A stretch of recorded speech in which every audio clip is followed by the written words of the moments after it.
Good evening, everyone. Welcome to the June 7th, 2022 meeting of the Chatham Select Board, which will transition to our Affordable Housing Trust Fund Board of Trustees meeting following our regular agenda. For the record, this meeting is being recorded and will be available shortly thereafter for scheduled and on-demand viewing on any smartphone or tablet device. If anyone else is recording the meeting, please notify the chairman. Seeing none. Pursuant to Governor Baker's June 16, 2021 signing of an act relative to extending certain COVID-19 measures adopted during the state of emergency, including the extension of his March 12, 2020 order suspending certain provisions of the Open Meeting Law, General Law, Chapter 30A, subsection 20, until July 15, 2022, this meeting of the Chatham Select Board is being conducted via in-person and remote participation. Every effort will be made to ensure that the public can adequately access the proceedings as provided for the order. A reminder that persons who would like to listen to this meeting while in progress may do so by calling the phone number 1-508-945-4410, conference ID 203-386-491#, or join the meeting via Microsoft Teams through the link in the posted agenda. While this is a live broadcast and simulcast on Channel 18, despite our best efforts, we may not be able to provide for real-time access. We will post a record of this meeting on the town's website as soon as possible. And just to note, I've been notified that we've had some spotty issues with our internet, so we will try our best. So bear with us this evening. Just going to give you a quick rundown. We have a couple sets of minutes to approve. We're going to then go into public announcements and agenda item request. Our new business, we're going to do a drinking water testing and pumping update with potential action on well number 5. We will then go into public comments on our regular business agenda, which consists of acceptance, a donation of a stone for our Revolutionary War Memorial, Champlain Road, Mill Creek, Muddy Creek, and Taylor Pond seasonal area closures, parking and access at Town Landing, Fish Pier, and Barcliffe Ave. That item, I'm going to allow public input during that actual agenda item, so you can hold your comments for the public comment section just prior. It was a ladder added to our agenda, and we'll go into more details with that. So you can hold your comments for item C later this evening. And then the other two agendas are via consider summer select board summer schedule for July and August. And we have a couple committee appointments and reappointments. Then we will adjourn our regular meeting, convene the Affordable Housing Trust Fund Board of Trustees, and finish our evening with an executive session with no return to the open session later. So with all that said, I'm going to open up our board meeting with a roll call. Selectman DeCastro? Present. Selectman Davis? Present. Selectman Michelle? Present. And Corey Butters, the vice chair, is present. Good evening, everyone. So we have two sets of minutes. First is May 20th, 2022. I'll entertain a motion to approve. So moved. Second. Second. Any additions, subtractions, omissions? No. All right. All those in favor say aye. Oh, actually no. Aye. Roll call. Aye. Aye. Davis? Aye. Mr. Michelle? Aye. And I say aye. May 24th, 2022, a motion to approve. So moved. Second. Second. Okay. Any omissions, corrections? None? All right. Motion to approve. Mr. DeCastro? Aye. Mr. Davis? Ms. Davis? Aye. Mr. Shell? Aye. And I say aye. All right. Public announcements and agenda item request. I don't believe the staff has any this evening, correct? Is there anyone on the board that has a public announcement or agenda?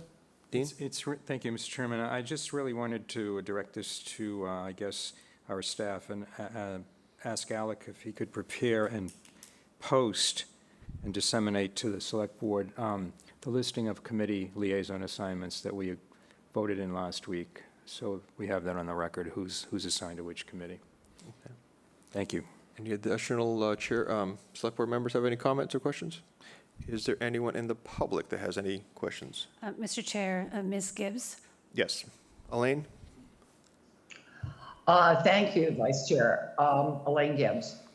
I was wondering if we could have an update on the swap shop opening. It's been on social media. People are asking questions, but the website basically hasn't been updated since April of 2021. I think now more than ever, We need a place to recycle items like china and flatware and things that people can use, particularly with, the supply chain issues. And if getting volunteers, I think I've read that volunteers have signed up and submitted paperwork, but if that's the issue, I would urge that we pay them $15 an hour. Doing the math, if it's open 3 days a week for 10 weeks, it's $6,000 to $8,000, and that's probably less than it would cost for people to throw stuff out and have it hauled away. It's a very valuable asset to the town. A lot of people use it and enjoy it, and so I would like to know if and when it's going to open. Thank you. All right, thank you, Elaine. Any additional public input or questions? No? Do you want DPW Director Tom Temple would like to answer the question? Oh, sure. Tom, go ahead. Good evening, everyone. Thank you. Tom Temple, Director of Public Works. The reason that it hasn't been staffed yet, we're waiting for the volunteers to fill out the necessary paperwork with our HR. That has not happened yet. What we normally do is we normally have 2 people working at the same time. As long as there's 2 people working at the swap shop area, we will open it, but unfortunately, they're not filling out the necessary paperwork. They've all been told where they can pick it up and fill it out and get it right back to us so we can, move that process right along. But that's the only thing we're waiting for is the actual paperwork that needs to be filled out by the people volunteering. All right, Mr. Chair, we did have a lot of activity over at the fire department and people returning their paperwork, so that will get over to Tom as soon as possible. all right, thank you for the update. All right. Anyone else? Nope. Nope. Okay, nope. I can only see a certain angle. All right, we're going to move on to our new business, drinking water testing and pumping update, and well number 5 reactivation status and notice. Tom? Hi, good evening again. Tom Temple, Director of Public Works. As indicated in my agenda report, well 4 is doing well. We're averaging around 10 to 11 hours per day, pumping 600 gallons per minute. Because the well has had non-detect for the past several months, we are simply having to do quarterly sampling on that. Well 5, the temporary treatment. There was an issue with the TIG that had got damaged during the initial move. The company has since fixed that. We were supposed to have a 12-month warranty period. They've upgraded that to a 2-year warranty now that everything has been fixed, and they were behind on the delivery date, so they have, per the contract, $39,000 have been credited to the town for that GAC vessel, which is great news for the town. It was delivered on May 17th. It was all set and approved by Mass DEP and inspected on May 26th. We had it ready in case we needed it for the Memorial Day festivities.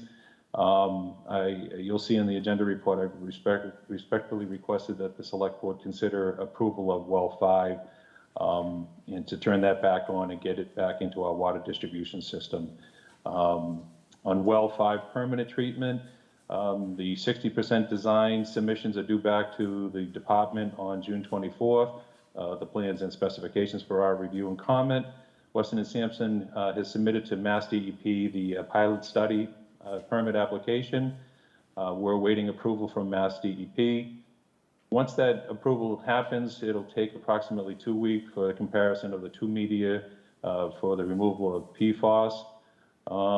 With respect to wells 10 and 11, we're waiting for Mass DEP approval. It's still pending due to backlog and the shortages that they have in staff. As you may recall, the planning board has granted the written approval for the construction of the facility. That's because of it being the site plan. We also included the solar panels and pertinent work, electrical work needed for that contract. It's been bid and open, and Robert Biauer was the low bidder, and that contract was executed on May 31st.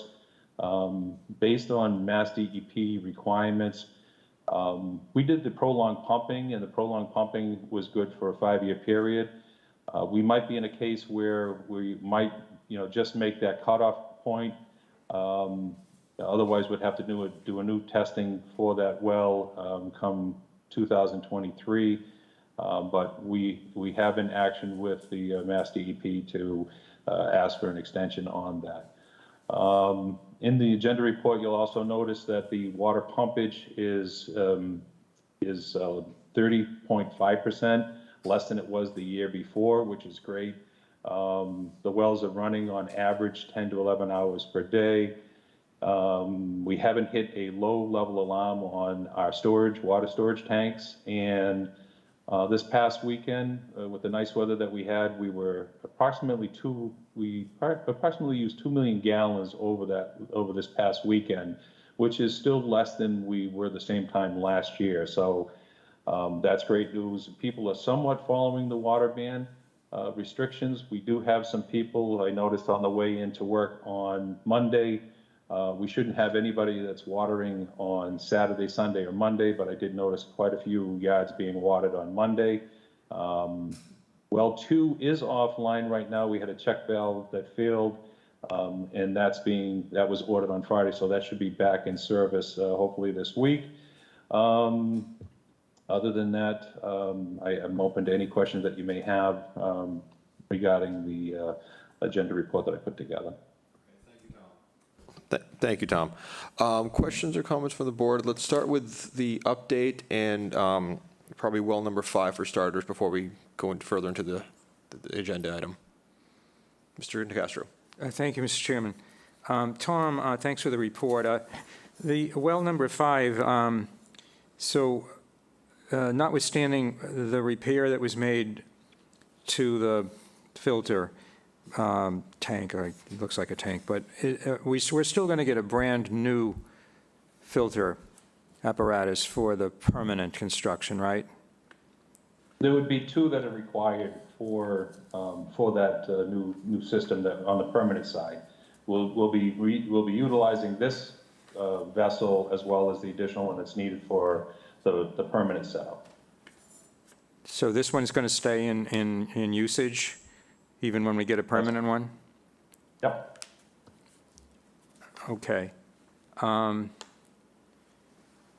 do we have a timeline for completion of the permanent facility? Let's see, the permanent side of things, I think, we were talking the 60% design right now. Tom Barr's on the line. I want to say we're somewhere around 2022 or 2023, the beginning of 2023 is the best guess. It depends on how fast this the plan design is finished and we get it out to bid and awarded. So That's for well 5 and well 8. yes. So I just want to come back to the filter and the brand new filter. Was it always contemplated that we were going to have 2 units? Yes, it was. We were always going to have 2. There was talk about 1 initially, but then it became 2, early on, because the amount of water when, we have well 5 and 8 going through it. So, that was always part of the design. And with respect to the one that's there now, we're satisfied that notwithstanding that there was a repair that had to be made because it fell off the truck originally at the shipping point. And it sounds like. And what happened there was damage to the metal leg, which they were able to fix, and they're giving us the extra year warranty on top of the standard 12 months. We're getting 24 months out of that warranty. If we have any issues between now and the 24 months, we're going to put them on notice in writing and tell them we have issue with it and you need to make us whole. So far as we know, there was no damage to the operational functioning of that particular filter. Yeah, everything went well with Mass DEP with all the testing and all the requirements, so we didn't see any issues with it. Tom Barr, if you want to elaborate, you were there when the actual testing was taking place. Yes, how you doing? I'm on my phone today, so the camera's not working properly, but just to kind of go back a little bit to what Mr. Temple was saying regarding the 2 filters, that might be a little bit of confusion. There's 2 separate types of treatment that were going to be needed, so 2 different types of filters for the permanent facility. there'll be 4 vessels for green sand, which is similar to what we use over at the Morton Road treatment plant. And then there will be 4 vessels for PFAS. And the pilot study that Tom mentioned earlier in his report is to help us determine if the GAC is going to be the most effective method, or if we're going to want to use resin. We're leaning towards the GAC, as that's been proven to be more effective. The current vessel that is in place was repaired before it was finally shipped to us. It's in operation for the setup that we had to do for Mass DEP's approval. Everything was working properly from what we could tell. Once the permanent facility is designed and up and running, the TIG manufacturing was going to replace that current vessel. So yes, Mr. Nicastro, it's supposed to be a new vessel in place of that one, along with the 3 other ones. So each type of treatment requires 4 vessels. So we'll have the green sand, and then we'll have the PFAS removal, which will be the GHC. So Mass DEP approved everything, like Mr. Temple said, on Thursday. We ran sampling through there that was required for PFAS. There was non-detect at the raw section, which is coming straight from the well. There was 5.5 parts per trillion coming out of the raw. And then we took samples off of the 4 sample ports on the vessel. All 4 of them came back non-detect. And we took a sample off of the treated end, which is going out, which would be going out to the distribution system, and that was non-detect as well. All of this was run to waste, so nothing had entered the distribution system when we were doing this trial run. So I appreciate, That answers your question. I appreciate all of that. So it sounds like we are actually going to get a brand-new vessel That's what I was told. to replace the one that's there now. The one that's there now will be taken away. Is that the, is And my? that was just for temporary treatment, yeah. So the new, Okay. when the new permanent facility goes on, they said that they would replace that temporary So vessel with the new one. so that's a modification from what Tom was saying a moment ago. Yeah, I will definitely get unless- clarification on that, but that's what I was told by the Yeah. Weston and Sampson engineer. So Yeah, I will get clarification. Yeah, and I thought that's what you had said last time. That's why I asked the question. Mr. Chairman, I have a Yeah. question on 10 and 11, but I'll defer until complete discussion of number 5. Okay. No questions. No, just to follow up on the verification of the damaged components, I believe in a previous report, I thought it was stated that if we were going to get a brand new one, after the test period, and I think we were looking for some verification in writing or some kind of correspondence. I think that was the last status I recall. So if we could just follow up with that, I think it would be good for all parties, just to know what we do have moving forward. We can do Yes, that. I'll take some. All right. Let's go on, well, do you want to take an action on 5? Do you want to discuss 10, 11? I'm happy to defer 10 until we take action on 5. All right. So we have a request for the Select Board to consider approval to allow well number 5 to be turned back on and tie into the water distribution system through the new temporary TIG carbon vessel needed for additional water and fire suppression. Comments from the board?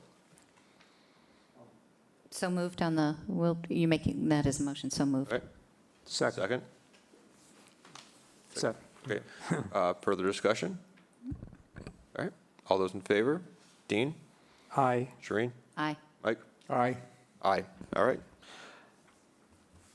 Now, let's move. We also have on the agenda, and this is also the possible review of water conservation measures. We should probably start that discussion a bit. Thoughts from the board? Well, Mr. Chair, I do see that we have an update on the U.S. Drought Monitor for Massachusetts, and that does say that the Cape has, as of May 24th, was deemed abnormally dry.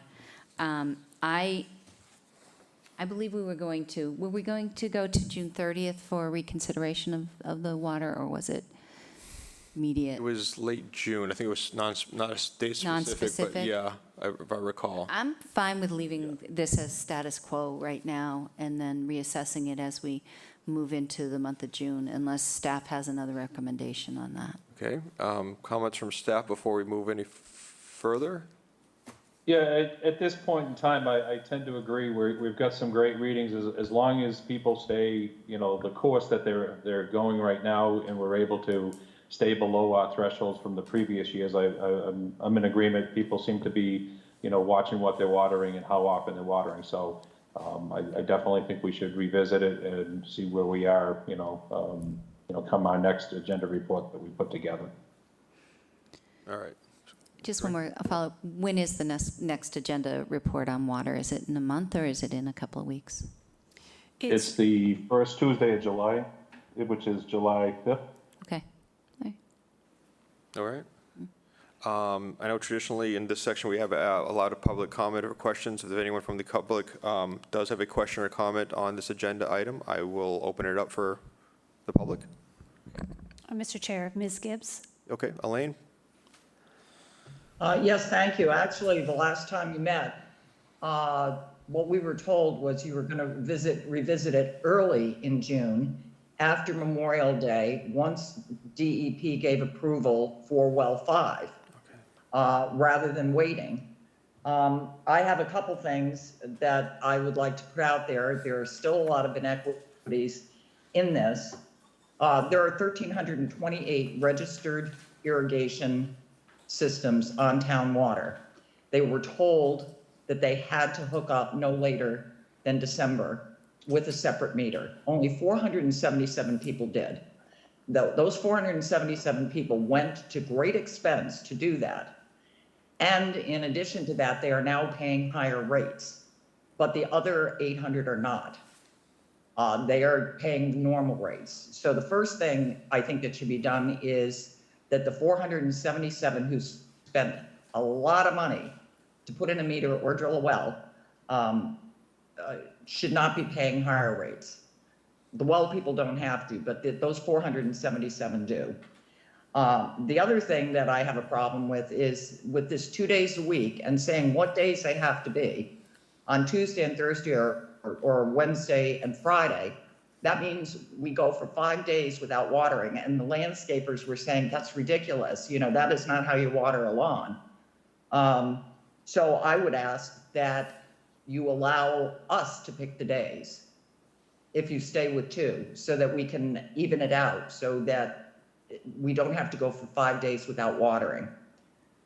I also think that once again, the inequities of allowing boaters, many who don't even live in Chatham, being allowed to wash their boats down after they've been out fishing or beaching for the day, and yet we cannot remove the pollen and the lichen and the mold and the algae from our personal property is unbelievable. And in addition to the fact that somebody had checked with Bob Duncanson that outdoor showers are fine. So renters can take multiple outdoor showers, but we can't clean off our furniture or our clapboard that is going to get destroyed.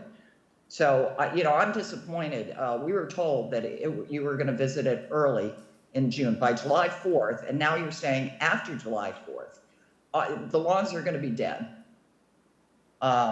with only watering it twice a week on Tuesday and Thursday, and then having to go for 5 more days. So I would ask that you revisit it sooner than that. It was supposed to be actually this week, because Memorial Day was supposed to be the key. If everything went well, you were going to look at it early. Now we're talking after July 4th. So I have a problem with that. And I think that a letter has to go out to those 850 people who have not complied with the regulations, and they should be fined.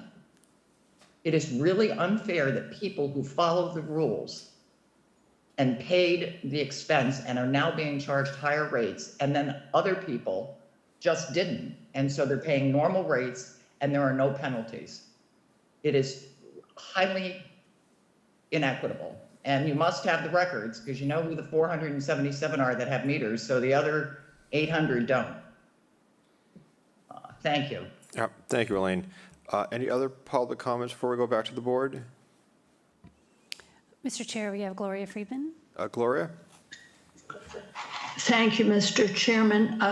So I'm hesitant to make my comments on this item if it's going to be discussed in depth soon, but the outdoor watering ban as modified on May 10th remains inequitable and unclear. We all have the responsibility to conserve water, not just one group of citizens. This has nothing to do with green grass. It has to do with equity and fairness, common sense, and community. We can now use irrigation systems twice a week. That's a good thing. 2 other Cape towns allow the same twice a week, Eastham and Orleans. But their regulations are simpler and they don't create special categories for exemption. Their ban extends to everyone. Harwich recently adopted an odd even day policy, allowing irrigation systems to be used 3 days a week. But their regulations state that, quote, hand watering is allowed as needed anytime, end quote. Our ban allows shrubs and flower gardens to be watered twice a week by hand watering only, and only between 5 p.m. and 9 a.m. So if anyone wants to water their potted geraniums, they can't until 5 p.m. and only by hand. On a sunny day, if we see our plants withering, are we really expected to watch them die? Unfortunately, if this ban is not modified further, what you're doing is teaching people to ignore the rules and game the system or get around the regulations. I had someone tell me this week to plant a parsley plant in my annual flower garden, and then I can water anytime because vegetable gardens are exempt. Or park my car near my boat. I don't have a boat. But then there is a splashover factor, and car and boat get clean at the same time. Regulations should be reasonable so that people are encouraged to do the right thing. Last year, Chairman Dykens said that people must use their common sense, and that should apply to all of us. Finally, I would ask that you consider water rates being equitable and consistent. As a previous speaker noted, we were told we had to have an irrigation meter installed or a well dug by January 2021. And then that was extended to January 2022. Only 447 out of 1,328 registered irrigation systems are now paying a higher rate. I asked if any correspondence had gone out to those who did not comply, and the answer is there has been no follow-up. So I agree that those of us who followed the rules should not now be punished. I'll end it after this. At your last meeting, Dr. Duncanson said that Chatham has to be more restrictive because we are dealing with PFAS. You know that Chatham is not unique in that. Several other towns are dealing with PFAS as well. We need more town wells and deeper wells, and thank you for listening to me. Thank you, Gloria. Any other public comments before we go back to the board? Elaine Gibbs, you still have your hand up? I'm all set. Okay, that's it. All right, thank you. Actually, I have two, if Tom's still on, Tom, do you have any comment about, I'll go, there's two questions, two sections of questions. One, the concept of picking your own 2 days versus, say, the Harwich's model of odd, even days, and, you know, in regards to what we're dealing with for Chatham. Any comments on either of those? Yeah, I'd like to start off with Harwich's mandatory restrictions. Harwich has their restrictions for Monday, Wednesday, and Friday. Theirs are tighter restrictions than currently the town of Chatham has. Their restrictions are from 4 a.m. to 8 a.m. and from 5 p.m. to 9 p.m. So their restrictions are a lot tighter, which we could do the same thing. However, you know, we just bump up against the tanks on a Monday when everybody tends to water, even though they're not supposed to water on Monday. We're still seeing some watering taking place. So that would be my only concern with Harwich. With respect to your other question, could you repeat that one again? The concept of a homeowner picking their own 2 days versus us, you know, designating it. Yeah, I think, again, if you know, they're picking their own day, what if everybody's picking it at the same time? We don't have control on when they're doing it in the water, and we've got to make sure that we can maintain the pressure in our storage tanks, making sure they don't drop down behind the low level alarm time, because it takes us quite a bit of time to fill back up. So I'm a little bit more concerned with them picking the days. You know, maybe if it was a Monday, Wednesday, and a Friday, and you know, we're restricting the time frame that they can do it, maybe we're better off and you're not having the watering on the weekend, and we're able to control who's doing what at what time. So maybe that's the answer. Okay, two more questions. One, any comments on the irrigation system hookup numbers? Basically, we got about a little over a third that have connected. Any comments on that? Well, I think, you know, we can certainly send out a letter to the residents that have signed up, that haven't put in the second meter. The select board, when they voted in the policy for the fees associated with it, I think it wasn't a you know, straight across the board where you're paying a higher premium for irrigation system than you are for the regular water usage. It's based on the number of units that you're using. But for irrigation, it's a flat fee during the summertime. I think it's like $5.95 per unit. During the wintertime, using on the meter, it's $3.95 on non-summertime use. So again, I think the setup was where it should be. But again, I think we you know, with COVID and everything, I think we may have lost the letters going out with respect to irrigation. I think that's something we can have our engineer put together something and send that out to the residents that have signed up and try to get that squared away. All right, thank you. We can follow up with a letter out to the residents. And the amounts that everybody is paying is on the back of their billing as far as what the costs are associated with it. All right, thank you, Tom. Before I go back to the board, I'm almost wondering if we don't take any action tonight, that we actually review this in like 2 weeks versus another month, because, you know, that's going to be a kind of a transition point in our season as, you know, schools are getting out, more people are coming down. It's mid-June is definitely a transition point for the town for volume of people and usage and pumpage and everything else. So I think that would be a little more suitable than early July. So, Shreen. I just want to double back on, and that's fine. Just to say, you know, encourage people, if we're in a water crisis and we're having problems with our water, and this isn't going to probably get much better. I mean, yes, we can build more wells and we can keep going and going and going, but I mean, we should be thinking about the environment we're living in, and I'll encourage people to do more native plantings. I'm going to keep saying that. Encourage a Cape Cod lawn.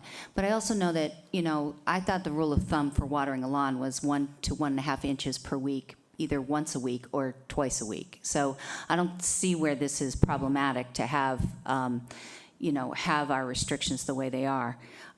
If they, I can understand there might be an issue about spreading it out, but it's even recommended 1 week is fine for an inch and a half of water on your lawn. All right. Dean? Thank you, Mr. Chairman. Just a couple of follow-up points. With respect to reviewing this policy, I mean, it's on the agenda for tonight, possible review. So we're reviewing it right now.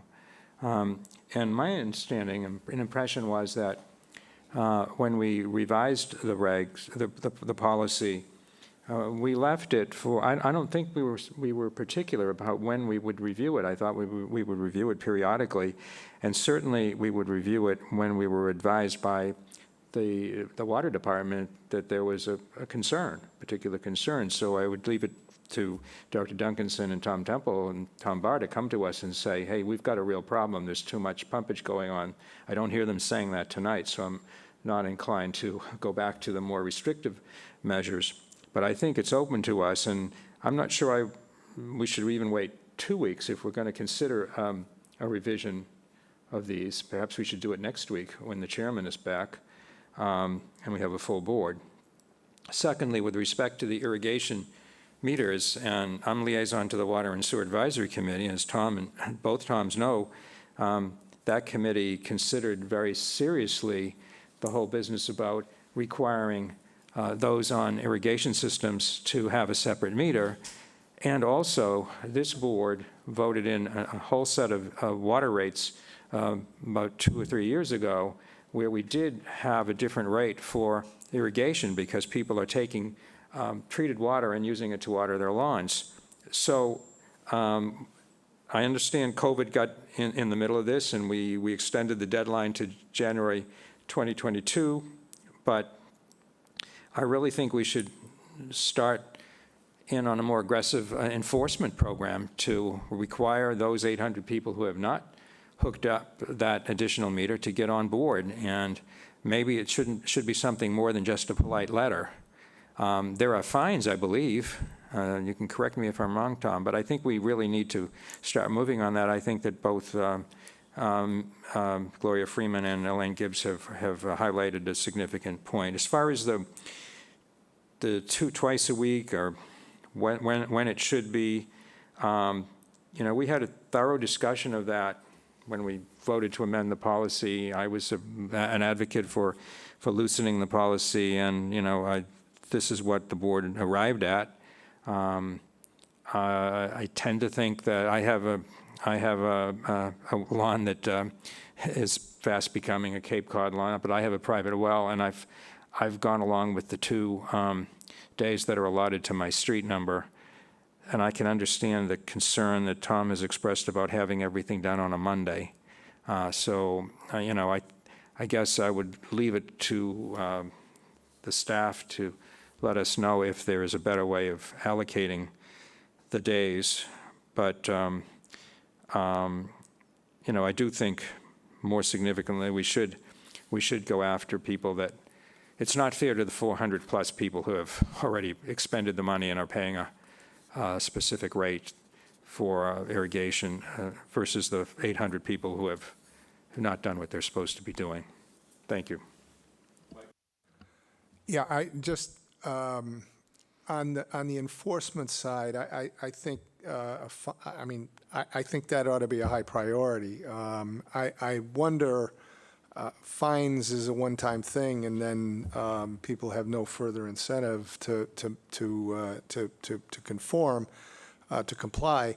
The question I have, it seems a little backwards to me, and maybe I don't understand exactly how it works, but it seems a little backwards to me that when people comply, their rate goes up, rather than to turn it around and do it the other way around, if that were possible, that you pay a higher rate until you comply. And I just throw that out as a possibility. I don't know whether that works or not, but it seems to me that would give people an incentive to get busy and get the second meter in. Okay. You have a question? Yeah, that's a very, I think that's an interesting suggestion and worth considering. I don't know what, I remember when we did a wholesale revision of the rates we had several hearings. There were public hearings. I think we're required to hold public hearings on it, but that's a very good suggestion. That would certainly be a very good incentive to people to undertake the cost of hooking up that meter. Yep, something we could queue up and put on a future agenda in the near future. Okay. So as far as any amendments to the policies right now, we're going to sit tight. All right. Do we understand we'll review this in 2 weeks, 1 week? I'd like to see it in the next 2 weeks myself, instead of waiting until July. I would certainly agree with that. Select Board Member Nicastro suggested 1 week. That may be a little quick, but one or the other, I would certainly In the next support. week or two, I think would be appropriate. All right. So we're going to move on to. Mr. Chair, I'm sorry, you still have one person with their hand up, Gloria absolutely. Freeman. Yes, Gloria, sorry. Yes, thank you. I'd like to ask Mr. Temple if he said that Harwich was stricter than Chatham. I respectfully disagree. They allow irrigation 3 times a week, and the hours are between midnight and 8 a.m. and 5 to 9 p.m. I'm looking at it. I have it in front of me right now. And also, as I said, Harwich allows hand watering as needed anytime. So I certainly don't think that they're more conservative than we are. And thank you. Gloria, I never said they were more conservative. What I said was they tightened their requirements for watering recently. Because of Harwich went to the mandatory restrictions, now they are Monday, Wednesday, and Friday, 4 a.m. to 8 a.m. and 5 p.m. to 9 p.m. And that's the time for watering. They've shrunk their times down. That's what I said. They reduced that number. I didn't say they were more restrictive than Chatham. I merely said that they've taken that number down and done a mandatory restriction because of the drought warnings that are coming this way. That's all. I will send you their latest, and then you'll see that the hours were changed from 4 to 8 a.m. to midnight to 8 a.m. and 5 to 9 p.m. Thank you. All right, thank you, Gloria. All right. All right, Mr. Chair, you have 2 more hands. Oh, that are sure, still up. sure. So, Nicole Stern. Nicole, please go ahead. Thank you. I've been listening to everything. I am aware that Harwich is watering odd even. I don't see any reason why we can't do that. That would solve part of the problem. And I agree it's not equitable for people that have expanded their money to be able to follow the rules. But I also know when you're talking about sending out letters or issuing fines, that there are also people that applied for a permit a year ago or more, paid their, I believe it was $200, and they can't get a plumber to come and do it. So, and then there are others that are not using the irrigation system at all. I don't know if there's a way that you can track that. But those are just a few of the extras. Now, I did apply for a permit. I've called, I've said, you know, I had someone working at my house for a year, a plumber, and I must have asked a half a dozen times. It was part of the work order to put in that second meter, and it was never done, despite, you know, my pushing and asking. And I have tried many plumbers in Chatham so that I can also completely follow the rules, and I haven't been able to get anyone to come and put in a second meter. So if someone has a special plumber that's willing to do it, I would ask you to please share it with me. But as I said, I don't know if there are other people, you know, that have applied for permits and paid for permits or not. Maybe they haven't. maybe they are just ignoring it. And yes, then something should be done about that. And then I'm not sure if you turn off your irrigation system or never turn it on, then because you have one, are you being charged a higher rate when you're just using your regular house water? That's a question. Well, my two comments would be, one, I do think part of the discussion, we probably need to factor in those who are taking good faith, action to try to get hooked up, and for whatever reason, if they cannot, if there's supply chain or just, contractor shortages, I do think we need to factor that into any action we take and discussions we have. So, because it is a reality. And as far as the irrigation, I'm gonna layman answer it. If the irrigation is not being used, then it's no water going through the meter, associated with the irrigation. Thus, you're not generating anything out of the irrigation line. So I don't think you would be charged if you're not using it. So I'll let the experts weigh in on that, but that would be my thought. That's correct. But then if it's coming out of the regular line, that's the same thing as going on with other people that, haven't even tried to follow the rules. So I'm not aware of that. I don't know. I hadn't even thought about it. But when I did call the water company several times, they have a note that I've really made an effort, and they said that everyone's having the same problem. Well, I don't know that. I don't know how many permits were actually filed, but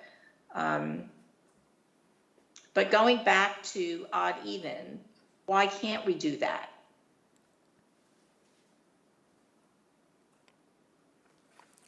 Mr. Chair? It would simplify. I mean, Harwich is doing it. They have the same PFAS we have. And I think it would answer a lot of the things that have come up this evening from Mrs. Freeman and Mrs. Gibbs. So it was discussed, but I think it just kind of got fluffed off somewhere. I think Tom So has can we discuss it? I think Tom has a response for that. Yeah, we are on odd even, Mr. Chair. And the difference is we don't water on Saturday, Sunday, or Mondays. So we're odd even on Tuesday, Thursday, and Wednesday and Friday.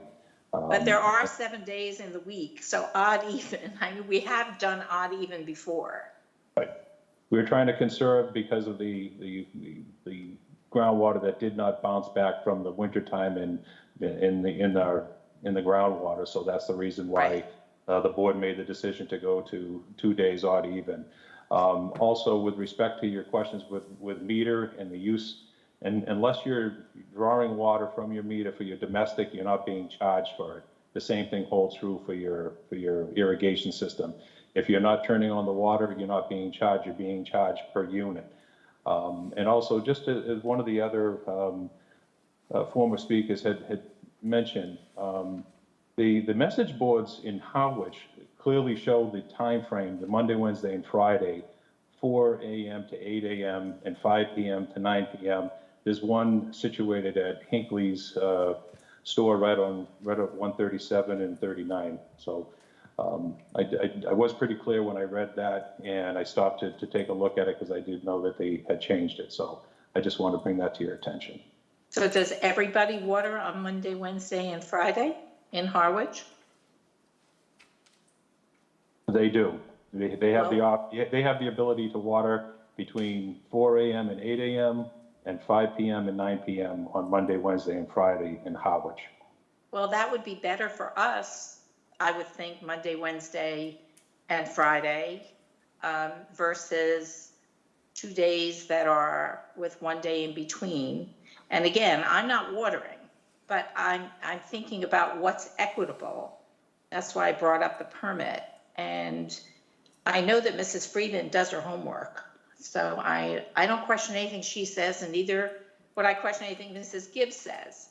So we're back to that again. They have PFAS, we have PFAS. And I think and I believe somebody did mention it, I think that if you stick to what you have, that you are going to get a lot of people that are going to cheat, and that's not equitable either. So I hope that you reconsider that. All right. Thank you. Thank you, Nicole. I think that will be part of the discussion that we have within the next 2 weeks. I believe there's one more person. So I have Ms. Gibbs and Carolyn McClellan. Okay. Elaine?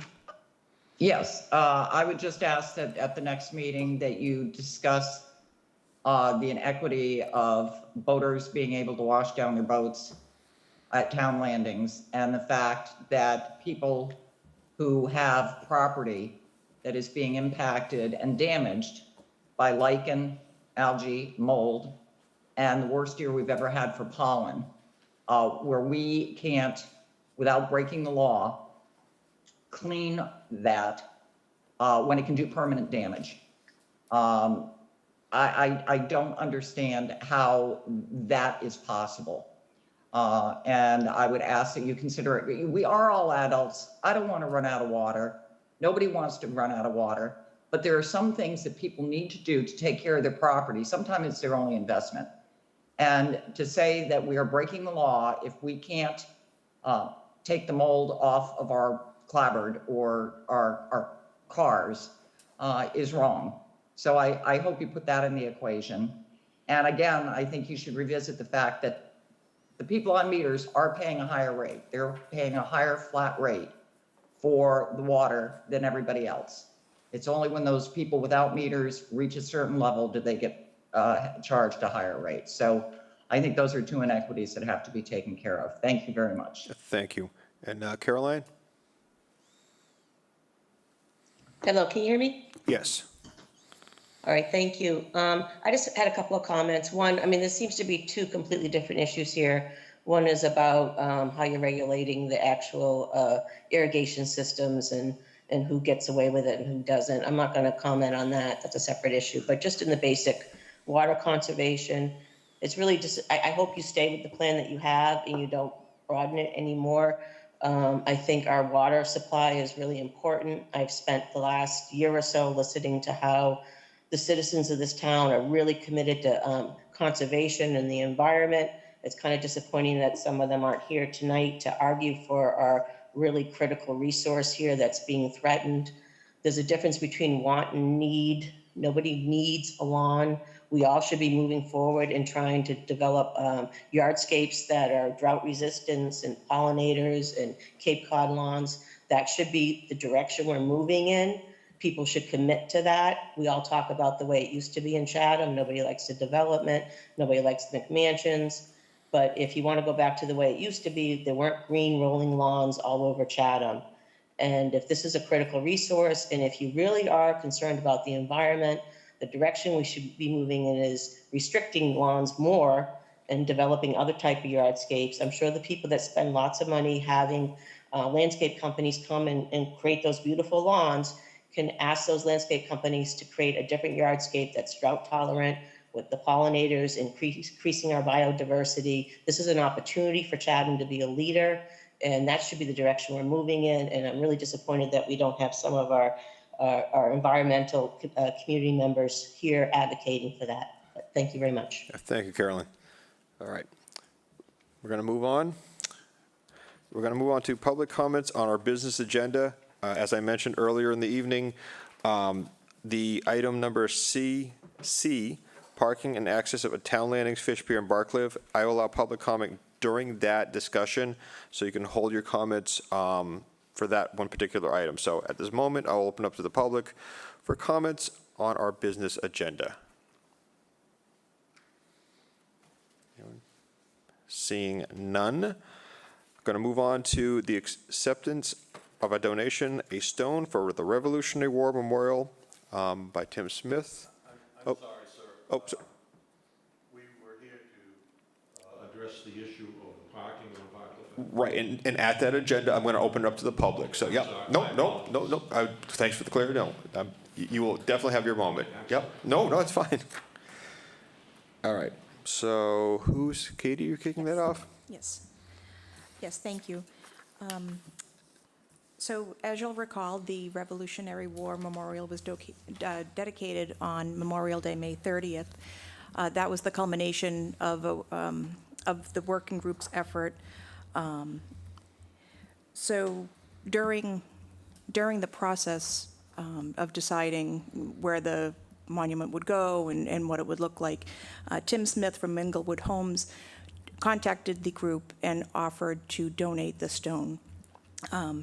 Through the whole process, we realized towards the end of the process that we hadn't had the select board accept the donation, and we thought it would be beneficial to come before you tonight to have you formally accept that donation from Mr. Smith. All right. Questions or comments from the board? Dean? Yeah, thank you, Mr. Chairman. I think it's, I suggested this to Katie as we were getting close to Memorial Day, and I think it's important that we memorialize in the official records of the town the generosity of Mr. Smith, so that 50 years from now, when somebody sees that stone, they'll at least have a record of who donated. And Tim donated not just the stone, but a considerable amount of his time in helping the group select it. And also, he was there when it was placed. I observed it, and he had a very good eye for how big this stone should be. This stone is much larger than it appears. It's into the ground about 18 inches, almost 2 feet, but it needed to be large enough to hold that large plaque. So I just think it's a good idea that we formally accept this. So I'm going to offer a motion that the Select Board accept the donation of the stone as the base for the plaque for the Revolutionary War Memorial. All right, second? Second. Further discussion? Okay, Dean? Aye. Shereen? Aye. Mike? Aye. Aye, unanimous. Thank you very much. Next is going to be Champlain Creek, Mill Creek, Muddy Creek, and Taylor's Pond seasonal area closures. Renee, do we have Renee on? I'll let Yes. Renee make her presentation, and then as customary, we'll have the clerk read the notices in our packet. Yes, good evening, and thank you. Renee Gagne, Shellfish Constable. You'll notice that the actual closure date was on June 1st. That is actually mandated by the state, but this process before you tonight is a necessary formality that the select board signed the official notice for these particular closures. All right. Questions or comments from the board? No? All right. Going to have our clerk read the notices in our packet, please. Or, yep, these ones right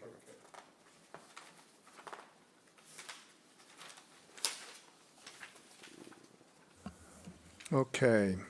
Shellfish Rules and Regulations, May 31, 2022. Closed, effective June 1, 2022. The waters and flats of Taylor's Pond, north of a line drawn across the mouth of the pond, are closed to the taking of shellfish by permit holders until further notice. You want to do them separately, or We you? can read them all, and then we'll Do take a them all? motion. Yep, please. Okay. Shellfish Rules and Regulations, May 31, 2021. Closed, effective June 1, 2022. The waters and flats of Muddy Creek, southwest of a line drawn across the mouth of the creek, as defined at low tide, and northeast of Route 28 bridge are closed to the taking of shellfish by permit holders until further notice. Shellfish Rules and Regulations, May 31, 2022, closed, effective June 1, 2022. The water and flats of Mill Creek, north of a line drawn from western breakwater to the eastern breakwater at the mouth of Mill Creek, and south of a line drawn across the mouth of Taylor's Pond, are closed to the taking of shellfish until further notice.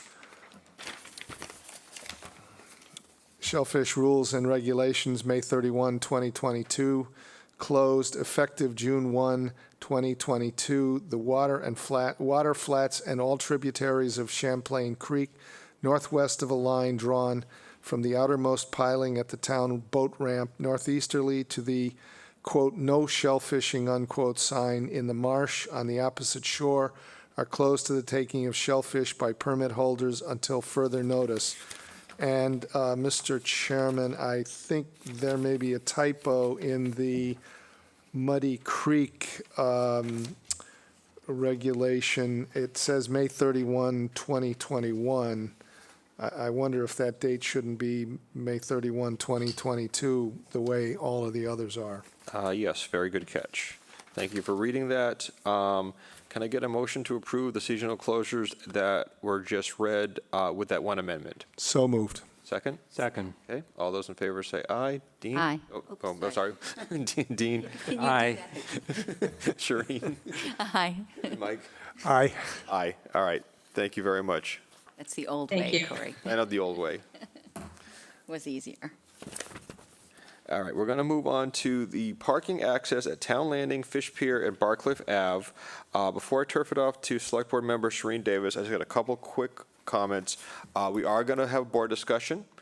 We're going to open it up for a public comment for those who are either on the phone, online, in person. So everyone will have an opportunity to make their comments on this agenda item. Again, it was kind of added later into the, just before our deadline for posting. We do have some town staff, I believe, online for resources for answering questions. Some individuals from the working group are online. So we do have some individuals, we don't have any formal reports, but we do have resources to answer some of the questions. And just a subtle reminder that, you know, depending where the conversation goes tonight, we probably should keep in mind that on January 11th, we took our last action on the parking.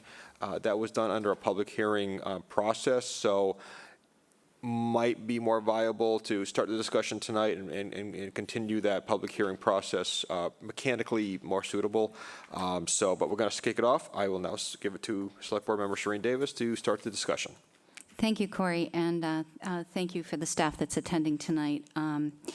Last week, I received a couple of phone calls and had some discussions with some community members that were concerned about access on the landings and at the Fish Pier. So I emailed the town manager and CC'd the vice chair, who is going to be serving tonight as in the chair, just to say the parking and access at the town landings and Fish Pier were pretty atrocious over the weekend of Memorial Day weekend, and there seemed to be not enough access, and there was little oversight and a lot of conflicts. And when I had heard from folks about this, I wanted to know if we may, in a general discussion of the issue on this, for this week, revisit the parking on Barcliff with consideration for the neighbors' concerns that live on Barcliff, and what kind of oversight and patrol and direction cars parked at the Fish Pier would have.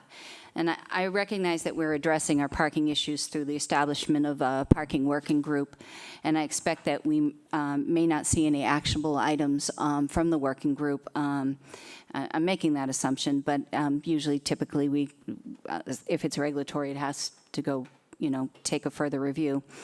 So I wasn't expecting that we'd be addressing any of this immediately this year. I was the one vote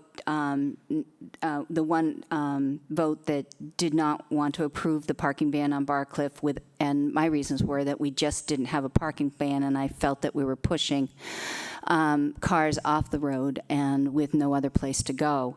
And it didn't seem like the reasonable solution to the problem. I had wished that we had asked the neighbors to bear with us as we were going to work through this process. I wanted to acknowledge and talk a bit about the popularity and the issue of access for people who work and enjoy our landings and the Fish Pier. But mostly example of the Fish Pier. Memorial Day weekend, the weather was really nice on Sunday and Monday. Obviously, it was boating weather. Everyone was launching their boats all over town, and it was a good fishing day, and charters were getting up and running, and it was a nice day to visit the pier and shop and eat at the local fish market. And the parking and access was somewhat of a mess and very difficult. People were parking facing in the wrong direction, in places where they typically would not park, in front of fire hydrants. And I really felt when I was talking to some of the folks that were concerned about access to the waterfront to do business and do their work, that this was just a tip of the iceberg for this year. I mean, Chatham, no doubt, is, we know it's it's a popular destination, and it's, and we are not set up for the influx of the 30,000 odd people that end up here in town. And so I really, I would like to know from the staff, aside from, and maybe we get a little overview of the working group's efforts, but just get a little understanding and to go on record with that recognizing this as a problem that we're going to have this summer.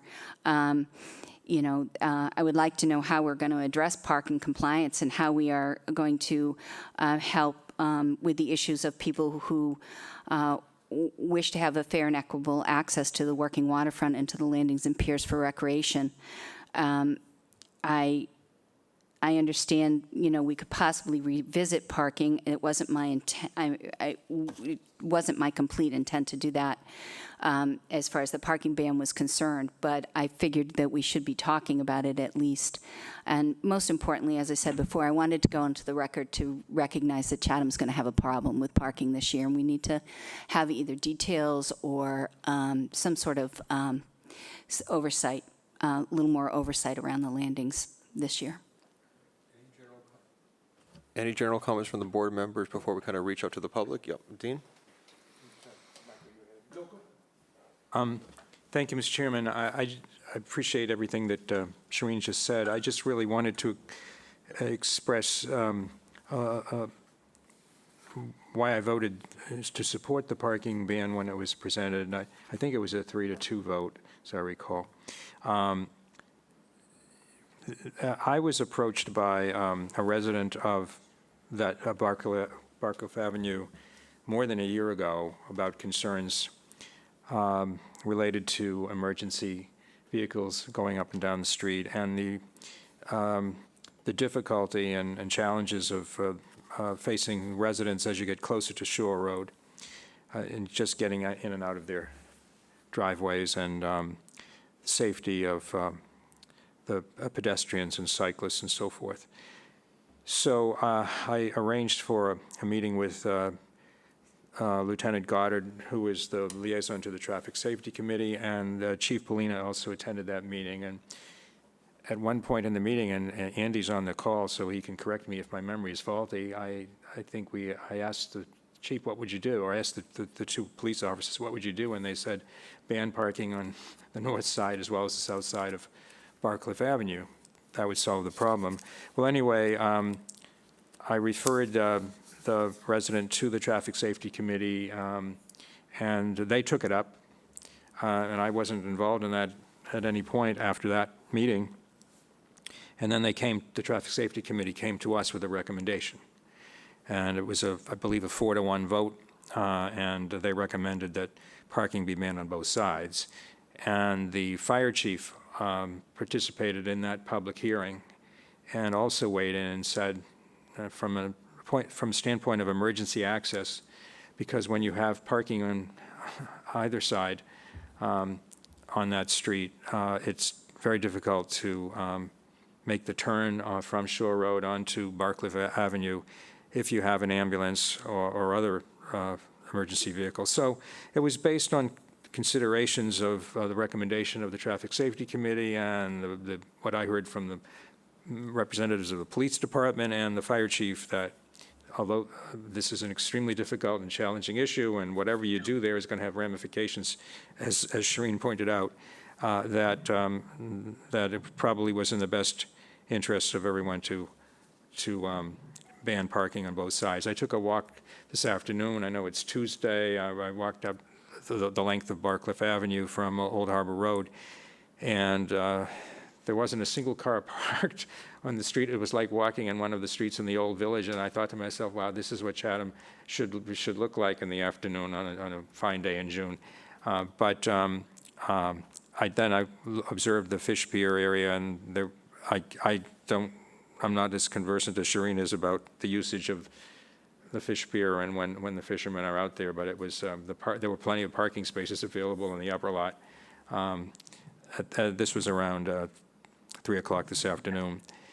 So I'm certainly happy I think Sharina's put her finger on an issue, and I think it should be discussed. And we should have if need be, a public hearing, as you point out, if we're going to consider any amendments. I am newly joined to the Parking Solutions Working Group. I attended my first meeting a week or so ago. There's a meeting this Friday. There was really no discussion of Barcliff Avenue at that particular meeting. But I do know they are considering, and Katie is the staff liaison, and Jill participates in those. They are considering a recommendation for a shuttle service to escort people from whatever parking lots we have downtown to the Fish Pier and to the lighthouse. But we also do have an arrangement at the Eldridge Garage lot where the valet parkers do provide shuttle service to those that park there to the Fish Pier as well. So there's some potential, but I think I'm not sure whether we're talking about introducing a new shuttle this season, as perhaps we could hear some comment from Katie on that. But those things are looked at, but I think you're absolutely right, Shireen. The sooner we get more people into town, the problem is going to be exacerbated. I'm not sure that the solution is limited to doing something with Barcliff Avenue. Thank you. Mike? Yeah, I'll just try to be real brief. I think, first of all, we had guests for over a week, and we went around Chatham, showed everybody what Chatham is, and I was astonished to see the parking at all of the landings. It was really crazy. So I take your point on that. I also want to say that I think that a very important consideration always has to be access for the fishing and boating community. That's central to what makes Chatham Chatham. I did read the minutes of the January 11 meeting very carefully.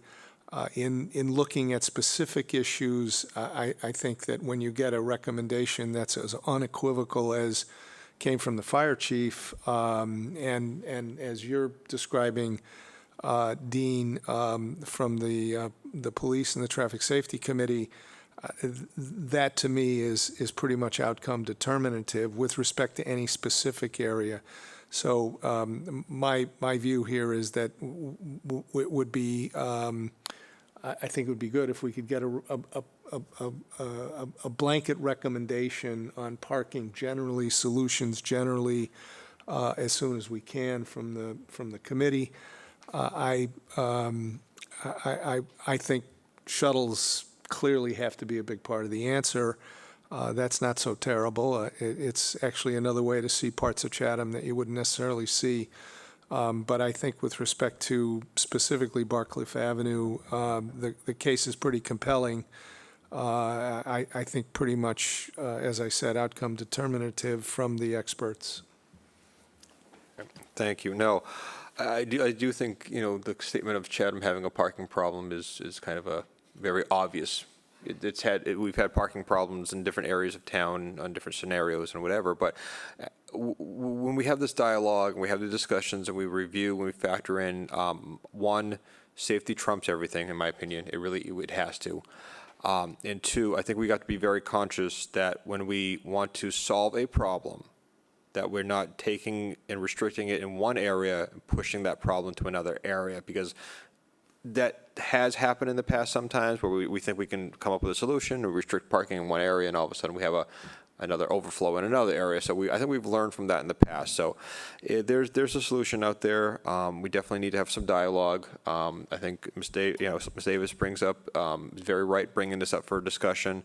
What exactly direction we bring in, I'm not sure, but it's definitely warranted that we have this discussion with the board. The working group has their input. Our fire, our police weigh in, and our public. So, Ms. Davis? I just wanted to clarify that I personally believe that when we did this ban, and safety is a factor, obviously, that we did it and we pushed the issue somewhere else, and we pushed it onto Shore Road, and we pushed it, other places, and that's what we're seeing now. Irregardless of just, that's a fish pier. I wouldn't even want to start addressing Stage Harbor, Bridge Street area with the 2 landings down there. That's a hot mess too. But as I said, I think that we need some oversight. Maybe we need some detailing in some of the areas, the height of the season. Until we do solve the problem, and it does sound like a shuttle is going to be the thing that we finally get for Chatham to help with the parking issues, because we have such outlying parking everywhere. in town. I hope Jeff is watching somewhere. Those are magic words to his ears. All right. I'm going to open it up for public comment, and we have at least some residents in the audience this morning, and then I'm going to go to the online comments. So if anyone from the public would like to step up to the podium.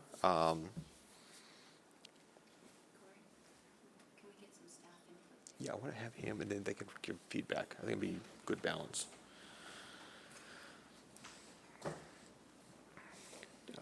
Good evening. This, for the record, introduce yourself and. Good afternoon. My name is Richard Saletta. I live at 32 Barcliff Ave. I submitted a letter to the board, rather lengthy one, I guess, and with a number of photographs. And in respect of the time limit that I think I have here, I'm going to rely mostly on that letter.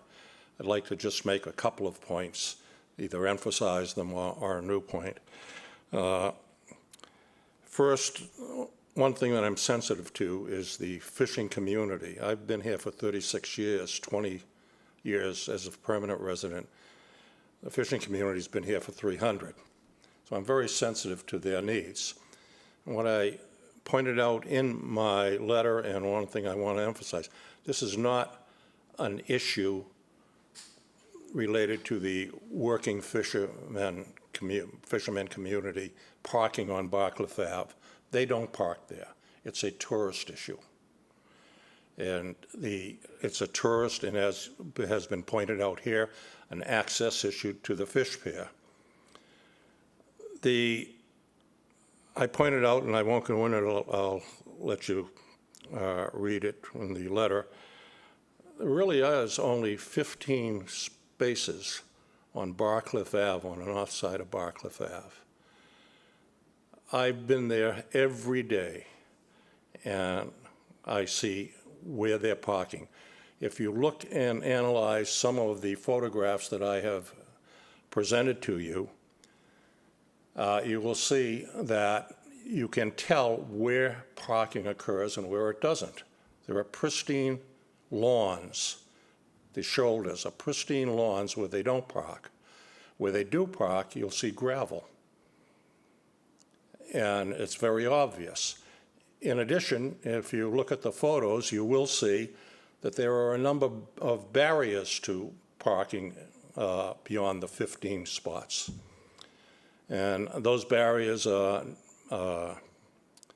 decorative growth, rose bushes, ground cover, and even some iron stakes. So what we're talking about is roughly access for 15 cars, which tie up an entire road and make it a phenomenal safety issue. It's a safety issue for me personally, because I've been taken out by ambulance twice. My neighbor, the Woodwards, have been taken out many times before Richard died. Other neighbors have been taken out. I can see at night sometimes when the ambulances come in. If any of those emergencies occurred, any of those medical emergencies occurred on a summer day, it's going to be a tragic consequence. It would have been a tragic consequence for me. Most of the residents in that area are senior citizens. And you can expect a lot of need for medical services in a hurry. I was fortunate because the ambulance got to me within minutes. I was revived and then shipped off from Cape Cod Hospital to Mass General Hospital. I've had some long stays, including 2 weeks ago in Mass General. So it's personal to me, but it is also my neighbors, my community, that are put in danger for what I see as parking for 15 cars. When I weigh and balance it one against the other, I cannot conclude anything but that it is a very dangerous situation. It is dangerous for, not just for the residents on Barcliff Ave. It is dangerous for the cyclists. It's the beginning of the bicycle trail. You'll see from a photograph I included that it's prominently posted that this is the start of the bicycle trail, and it directs them to the trail. You'll also see photographs where cyclists are in the middle of the road, and I watch them dodging cars. It's not just the cyclists, it's the pedestrians also. Literally, women getting out of vehicles with strollers and children dodging cars. Remember, this is a two-way street, 28 feet wide. Each lane is 10 feet wide. By having parking on the north side, we've cut that down to one lane, 10 feet wide, with traffic in two directions. It just has to be dangerous. Pedestrians, it's a major pedestrian walkway, not just for cars, but it's a pedestrian walkway where people are walking their dogs. There are photographs that I've submitted that show that. People are walking their dogs, they're just walking. They walk to the fish pier, they walk to the Chatham Bar's brick walk. So it's not just the tourists that we have to consider. We have to consider the people that are walking that way, the people that are using Barcliff Ave as an access to the shore. One of the things I want to point out is, and I heard some of it here tonight, the Barcliff Ave is a roadway for the fire department to get to Shore Road and to branch off from there on emergencies.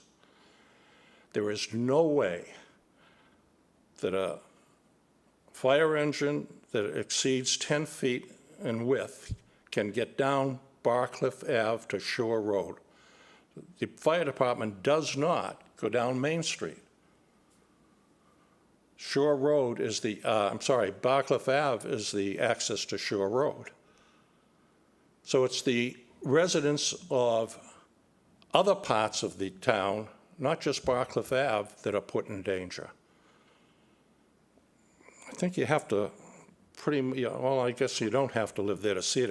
If you go there enough times in the summer, you'll see some sights that you don't contemplate. You will see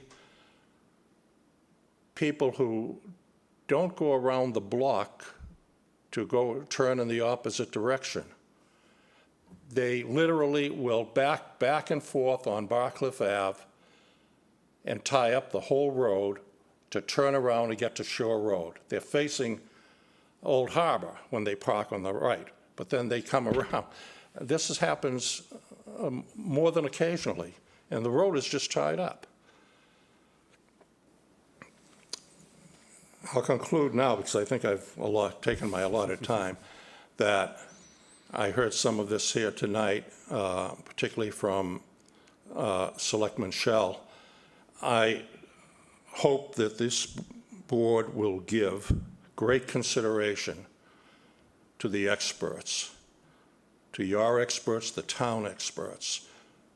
Chief Pasquale of the Fire Department, and the Police Department. I thank you. Thank you, Mr. Saletta. Is there anyone else from the live audience who wants to speak tonight? No, okay.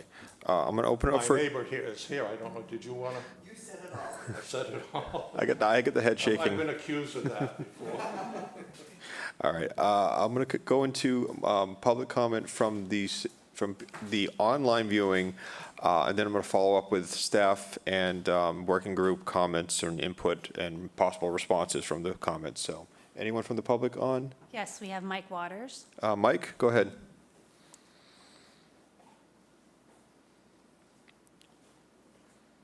Mike, I think you're muted. Thanks for that, too. I'm also a member of the working group on parking, and I agree with the remarks that were just made, that there is terrible danger to young families walking down Barcliff when there's parking on Barcliff. And I agree that the statements of the fire chief are really dispositive of this issue. It's very hard to think about going against his heartfelt concern about what could happen to people just to allow parking. The committee, the parking committee, did make an effort, and I'm sure our chair will report to you on that when it becomes her turn to speak. But I just wanted to mention two things. We were concerned, and we accepted the concept that when you remove some spaces from Barcliff, you really ought to provide additional spaces somewhere else to take up the slack. We determined that a way to do that would be to have 1 hour parking in the upper lot of the fish pier. We had input from the Aunt Lydia's Cove Committee when we did that, and the working fishermen are pretty much gone by 8 a.m. And there are a lot of people that park in the upper lot, sometimes to take boat trips, and for other reasons, even to go to other locations. So we did adopt unanimously on March the 4th a resolution by Jeff Dykins to recommend paid 1 hour parking at the fish pier in the upper lot, not to be paid by members of the fishing community who had permits to use that. They would be exempt.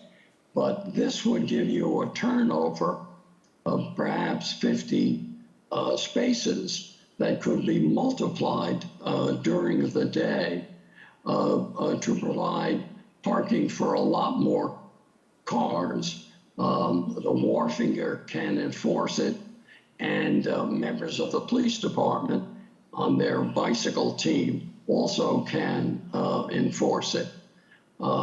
We were originally going to go with kiosks, but the harbor master told us about a much simpler system that he uses. And at our meeting Friday, we're expecting to have a presentation by those people. And if we're satisfied, we would recommend to you that system, which allows people to scan a sign with their iPhone and thereby pay for their parking. And it gives notice to the wharfinger. That would provide a lot of relief. And if people move on it, including us, it can be done this summer. In addition, for the members of the fishing community that run charters. The gentleman that operates the Eldridge parking lot who is also on our committee, has advised us that he will provide free shuttle service from Eldridge to the Fish Pier as well as to Lighthouse Beach. He charges for parking at Eldridge, but we could have access to 80 spots over there approximately. That could take people that want to stay longer than an hour at the Fish Pier. So I think there's a program that we're trying to proceed with that will allow you not to start incurring dangers for people in the town and for visitors and for the emergency services. I would respectfully suggest that you might tell the parking group to move along quickly and get you some interim recommendations, but you should wait to hear from us before you start making other adjustments. Thank you very much. Thank you, Mike. Who's next on the? No one. Nobody? All right, I'm going to bring it back to the board. Oh, sorry. Mr. Chair, Caroline McClellan. Caroline, go ahead. Hello, thank you. I just, in general, I'm very pleased to hear Mr. Waters' remedy for this. It sounds like it will be helpful if it can be enacted, but I would also just looking to the future, leaning forward, the problem's only going to get worse. There's no way you can find enough parking spaces for the folks that are trying to get down there at certain times of the day, certain times of the season. The only long-term solution is to have public transportation, to be having a number of trams, electric powered, that are going through the town, not just doing the loop centrally, but going even all the way down to South Chatham, Hardings Beach, and having these trams run all throughout the summer and July and August, and providing that steady transportation so people can rely on it, hop on it, go downtown, do whatever they want to do, know they can hop on it and get back to where they're going. And that should be the overall focus for a long-term solution to this, because you cannot find enough, 15 spaces here, 10 spaces there are not a long-term solution to these problems that are only going to get worse. Thank you. Thank you. Do we have any staff or members of the working group that would like to weigh in?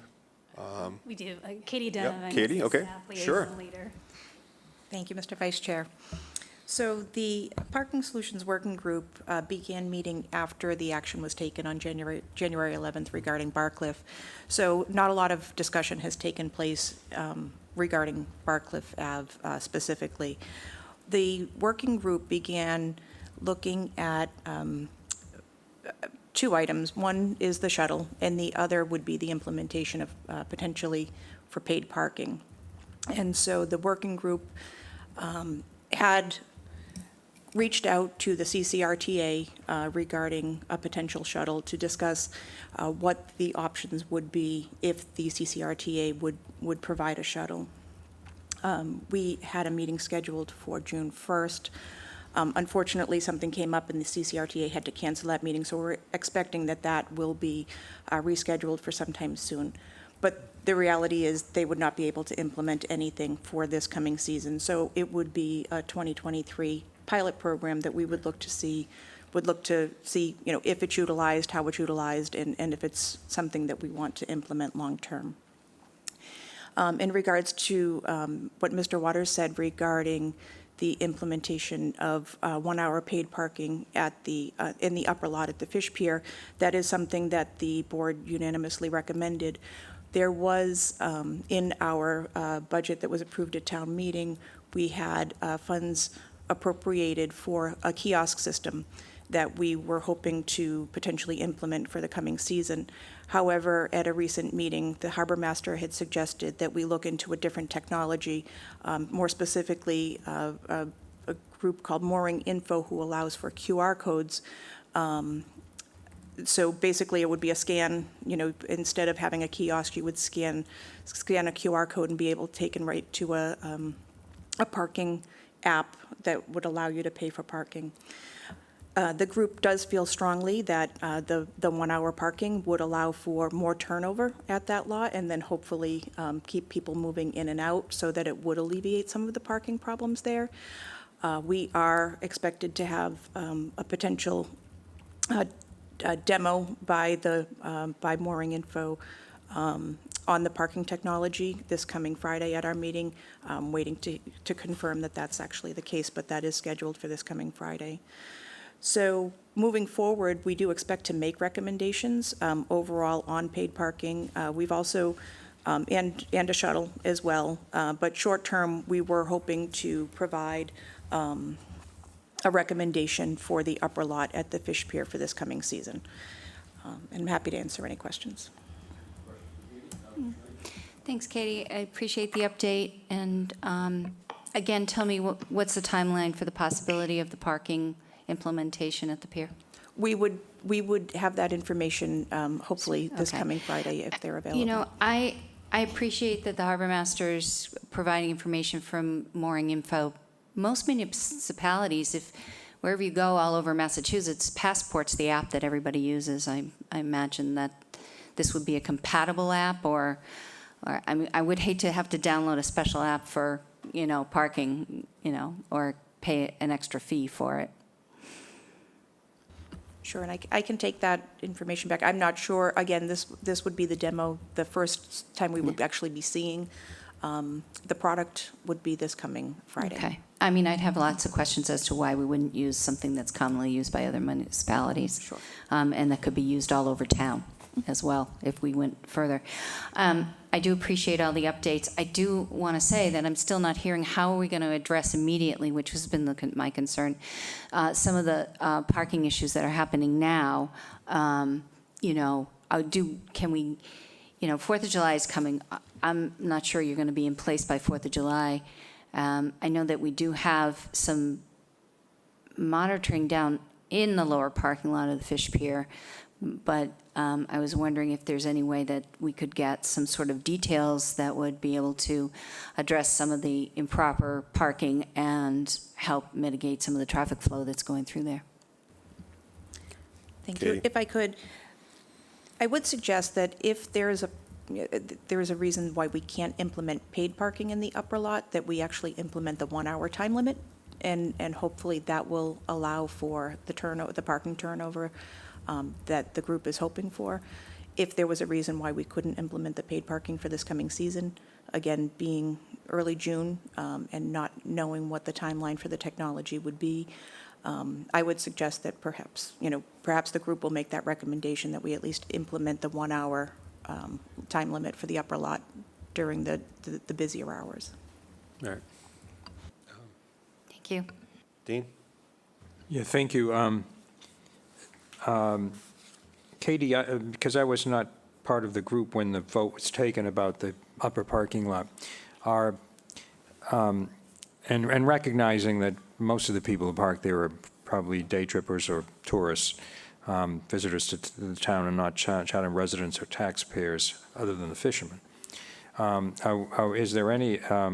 Is there free parking? As we do at the Eldridge property, we allow residents and taxpayers to park for free. Was that exception made for this, in case there are some? Yes, that was discussed by the group as well, and so that is part of the overall recommendation. I believe that will be Okay. made as well. Is there, with respect to the Eldridge property and the availability of shuttle service from there now, that's currently in place for people who park there, is there anything that we can do beyond the signage that we already have downtown on Main Street to encourage those that want to visit the Fish Pier and stay for a longer period of time, they're going out on a day trip or whatever, to park at Eldridge? Should we have signage at the Fish Pier?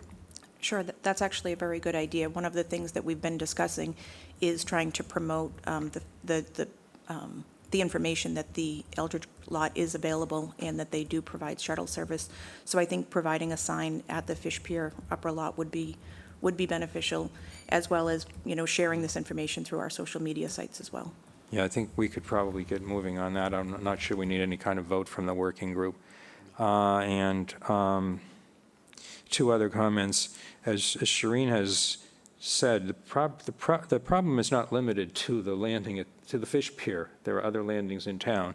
And I know Lieutenant Goddard is on the call. Maybe he might have something to say about enforcement and the type of details that Shireen was talking about. And finally, just one comment or observation historically on the shuttle, because I think it was when Selectman Matters and I first joined the board that the shuttle was talked about, and I remember being approached by a longtime resident of the town who gave me a whole envelope full of historical information about shuttles. And the shuttle that was being proposed at that time was a complete loop that went down Stage Harbor Road and Bridge Street, and it was impinging on streets in the old village, and it was a real concern. I mean, I didn't support that particular proposal. I thought it was a bit too ambitious, and I think what we're talking about now, and I would support, is a shuttle that takes people to the fish pier, takes people to Lighthouse Beach, to the extent we need to complement the shuttle service that's currently available for Eldridge. So those are my comments. I don't know if Andy has something he might want to add. Andy on? Oh, Andy, go ahead. Lieutenant Goddard. Hello. I would just add that we normally do parking patrols during the summertime anyway, all through Shore Road, all the side streets, all through the old village, all down Bridge Street, that whole seaboard side. We'll do parking enforcement there as a regular patrol with the regular patrol officers. And then when we have additional personnel that are doing the Main Street foot patrol or bicycle patrol, or if we have additional personnel, they'll do supplemented patrols down there as well. So we do quite a bit of enforcement on the parking aspect all along that stretch. Okay, thank you. All right, thank you very much. Thoughts from the board about how to move this conversation to the next step? I mean, we got the working group who's going to have a presentation on Friday, and they're going to collect some more information, probably make some possible recommendations. So we got some, unknowns that we're going to get answered relatively shortly. Obviously, we have the immediate issue with Barcliff that we'd like to come up with a solution with. So, Mr. Yes. Vice Chair, I'm satisfied with what I've heard tonight and understanding that we're moving forward. I do want to express that we haven't solved any problems as yet, and that is a matter of frustration. But what I do hear is that the working group is coming forward soon to us again, perhaps? I would hope that we'll have some information for you Okay. after this meeting, so perhaps not at next week's meeting, but the week after. So as a select board member and getting phone calls, I do feel confident I can relay some of this information back to the citizens, and I think I feel a little better about that in that respect, that we do have, we are working on some solutions. So I'm fine with waiting for the working group report. Okay, Mike? Yeah, just a brief comment. The one thing I'm not really hearing is the concern that Shireen articulated, which is the big picture problem, the total number of cars that have to be dealt with in the season.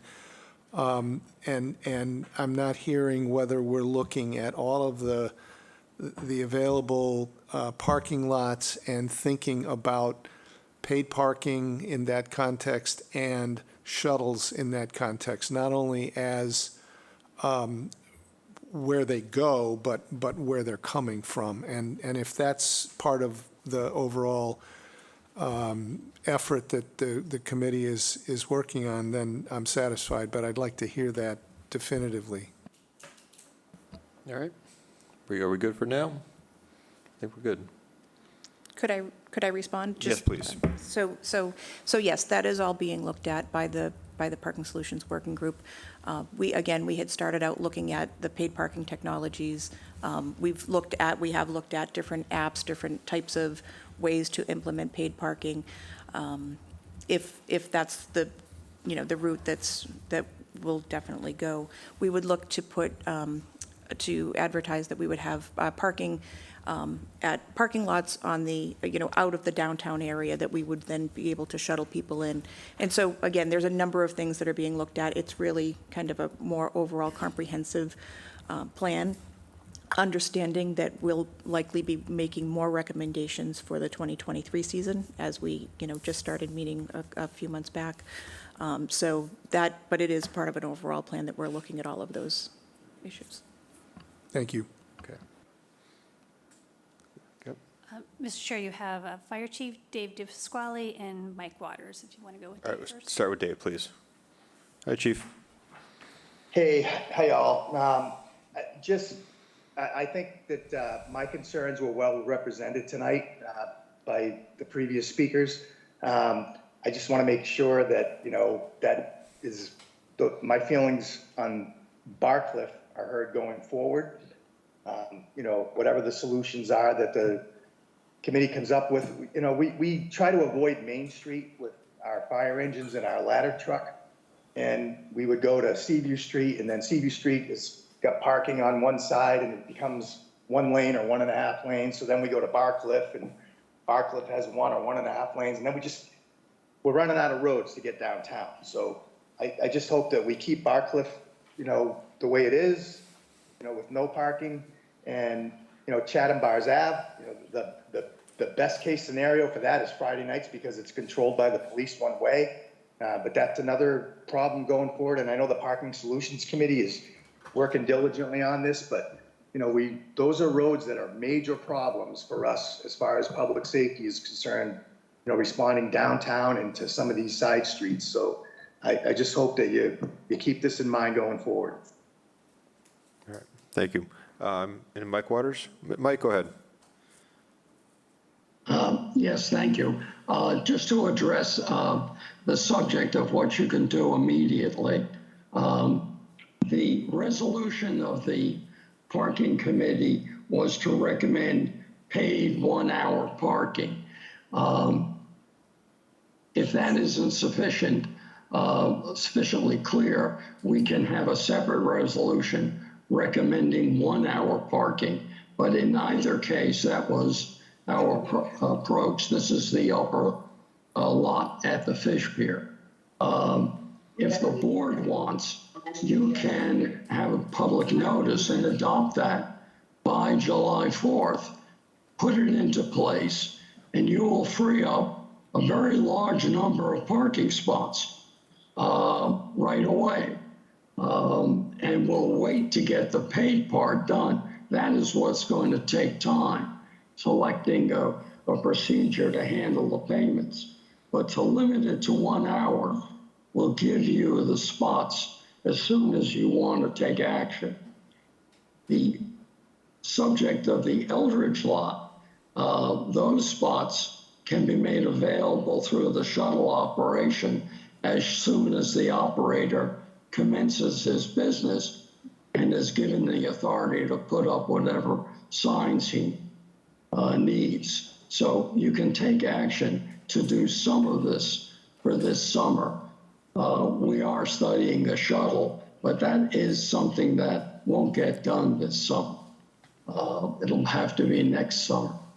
Thank you. Thank you, Mike. And I believe Katie did mention that if the technology is not, in place for an untimely manner, that the 1-hour parking without payment would be something they're going to make a decision on a recommendation relatively shortly.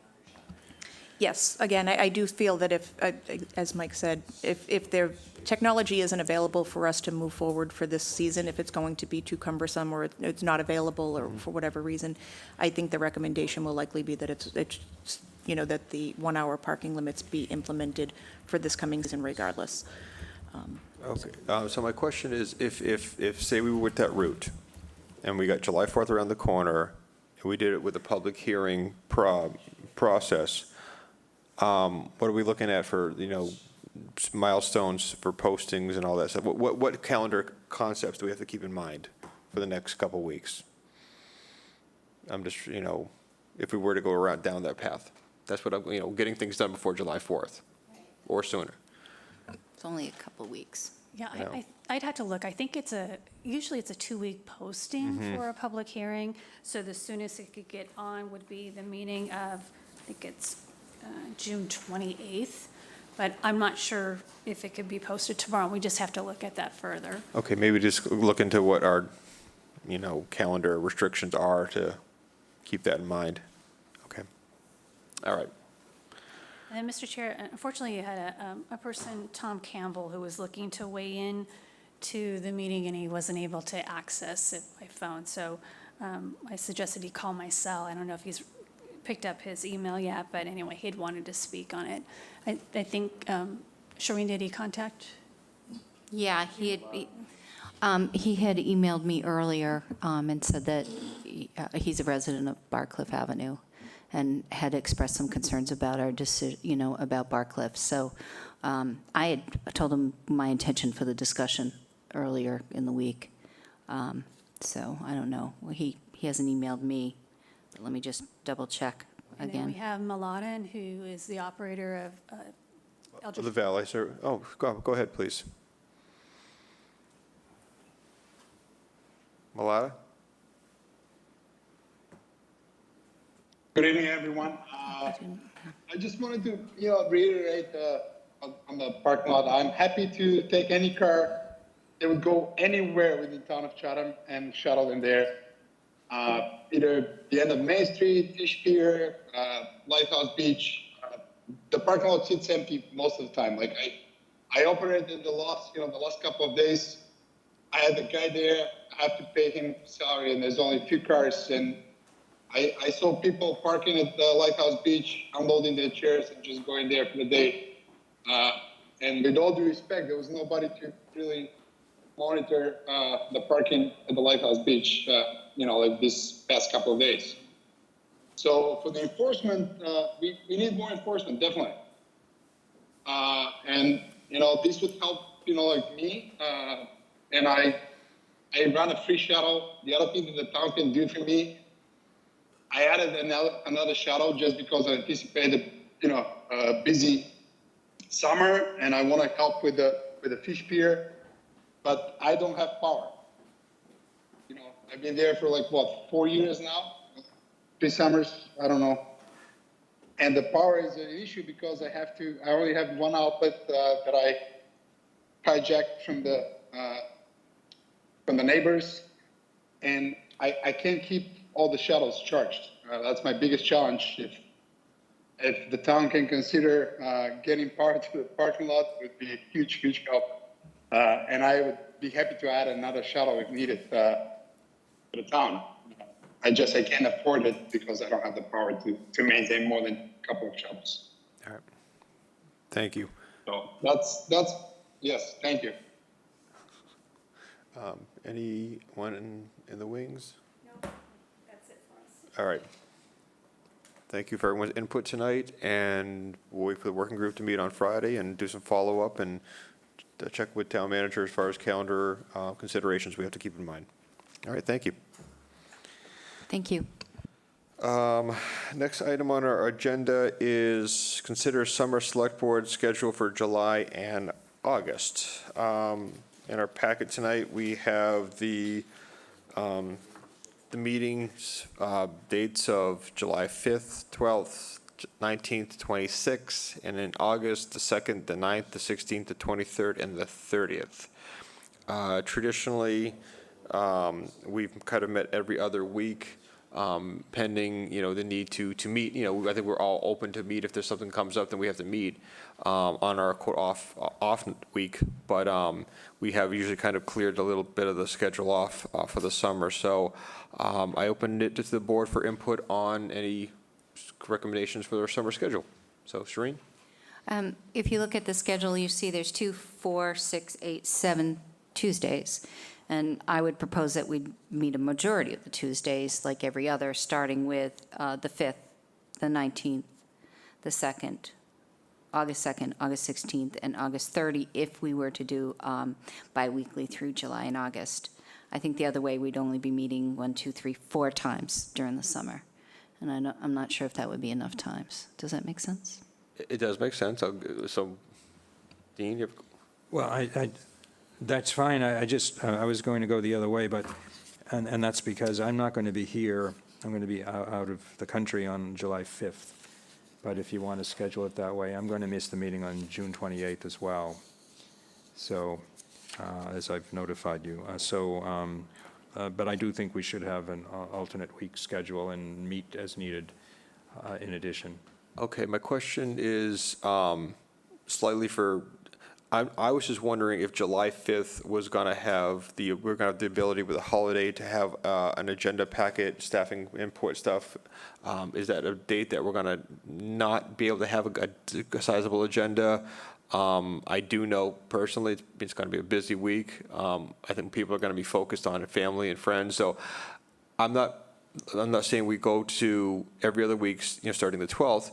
Do we do do we piggyback 1 week, 2 weeks together somewhere in the middle? I'm just wondering if the 5th is not the most productive date that we're going to have, and to be blunt about it. And if we do one on the 12th, the 26th, and then maybe we do the 2nd, 16th, 30th. I mean, I'm open to it, but I'm just thinking the 5th might be a. I can agree with you on that. So. I'll take the 5th off. So would we want to do the 12th, the 26th, piggyback back on the 2nd, 16th, and 30th? So we would be off on the 5th, the 19th, the 9th, and the 23rd? Does that seem reasonable? All right. No official vote. I think you got our consensus. Okay, so the meetings for the summer would be on Tuesday, July 12th, Tuesday, July 26th, Tuesday, August 2nd, back-to-back, Tuesday, August 16th, and Tuesday, August 30th. And we would be off on July 5th, July 19th, August 9th, August 23rd. Okay? All right. Next, committee appointments and reappointments. We have several in our packet. First is for the Human Services Committee. We have 3 incumbent terms expiring on June 30th, 2022. I'll entertain a motion. Hold on a second. Actually, motions, or start with the first motion. Mr. Nicastro. Mr. Chairman, there are 3 positions. They're all incumbents for the Human Services Committee. So I'm going to offer one motion for all 3. Okay. Unless there's board members wish to take them separately. So I move that I move to appoint Randy Potash, Ann Wade, and Joanne Donahue to the Human Services Committee, each of them until June 30th, 2025, unless sooner revoked or a successor is appointed. Second. Second, okay. Mr. Nicastro? Aye. Ms. Davis? Aye. Mr. Shell? Aye. Aye. All right. Park and Rec Commission, we have 2 incumbents with terms expiring on June 30, 2022? No, that can't be right. No. Terms expiring in 2022. Yes, that would be right. Sorry, the following candidates are up for reappointment: David Eldridge and Meredith Fry. I'll entertain motions for the reappointments. Mr. Chair? Yes. If everybody's is okay with it, we'll take both candidates together. Okay. I move to appoint David Eldridge and Meredith Fry each to the Park and Rec Commission until June 30th, 2025, unless sooner revoked or a successor is appointed. Do I hear a second? Okay, Mr. Castro? Aye. Ms. Davis? Aye. Mr. Shell? Aye. And the Vice Chair says aye. Bikeways Committees, we have 2 incumbent terms expiring for June 30, 2022. The following candidate for reappointment are Mr. Robert Oliver and Robert Noonan. I'll entertain motion for appointments. Mr. Chairman, I will move to appoint both, if there's no objection. Nope. I move to appoint Robert Oliver and Robert Noonan to the Bikeways Committee until June 30, 2025, unless sooner revoked or a successor is appointed. I hear a second. All right, Mr. Nicastro? Aye. Ms. Davis? Aye. Mr. Shell? Aye. And I say aye. All righty. Okay, so let's see, mechanics here. I'm going to entertain a motion to adjourn the. Mr. Chairman. Oh, sorry. We have the Railroad Museum on the other side. Oh, I flipped it too soon. Thank you, thank you, thank you. We have a one-member vacancy through June 30th, 2023. Mr. Jeff Gordon interviewed for the Railroad Museum Group on June 2nd. I will entertain a motion for the Railroad Museum. Mr. Chairman, Mr. Castro. I move to appoint Jeff Gordon to the Railroad Museum Group until June 30th, 2023. That's the date, Yes, that's when that term expires. unless sooner revoked or a successor is appointed. All right, second. Second. All right, Mr. Castro? Aye. Ms. Davis? Aye. Michelle? Aye. And I say aye. All right, now, I entertain a motion to adjourn the Select Board meeting so we can then convene the Affordable Housing Trust. So moved. Second? Second. All right, Mr. Castro? Aye. Ms. Davis? Aye. Mr. Shell? Aye. And I say aye. Now, we will transition and convene the Affordable Housing Trust Fund Board of Trustees. Mr. Bean is in the audience, have him step up to the podium. Trustee, please. So I'm going to do a roll call for all the members. Trustee Shell, present. Present. Trustee Davis. Present. Trustee Nicastro. Present. Trustee Bean. Trustee Story is not on, and Trustee Dykens is away, and Trustee Metters is present. So we have a quorum. We've convened the Affordable House Trust Fund Board of Trustees. Before us tonight is an executive session. I will entertain a motion to convene our executive session. So moved. We Read need the to read notice. it. Yep. Do you want, we should read it, Mike. Oh, sorry. I move to consider consider the purchase, exchange, taking, lease, or value of real property, private property acquisition for affordable attainable housing, 1533 Main Street, and the chair declares that an open discussion may have a detrimental effect on the negotiating position of the governmental body with no return to open session. And this will be done under Mass General Law, Chapter 38, subsection 21, number 6. That's part of the motion. As part of the motion. I'll second that. All right. Trustee Bean? Yes. Trustee Nicastro? Yes. Trustee Davis? Yes. Yes. Michelle? Trustee Metters? All right, we're going to go into executive session with no return to open session. Thank you very much, everyone.